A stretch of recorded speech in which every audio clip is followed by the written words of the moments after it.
Dobar dan i dobrodošli u novi klip. Danas ću da vam pokažem kako da namestite da na vašem Supernova set-top boxu, na njegovom displeju, da umjesto broja kanala na displeju bude uključeno vreme.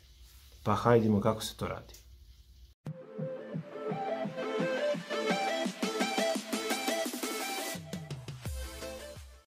I evo sad ću vam pokažemo kako se to namešta.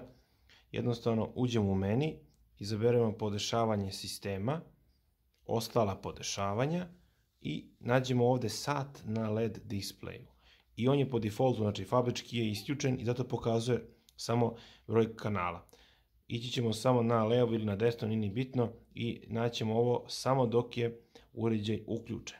Kada smo to promijenili strelicom na levo desno, vratimo se nazad i čim smo to promijenili, kao što vidite, odmah se upalio znači, na displeju sat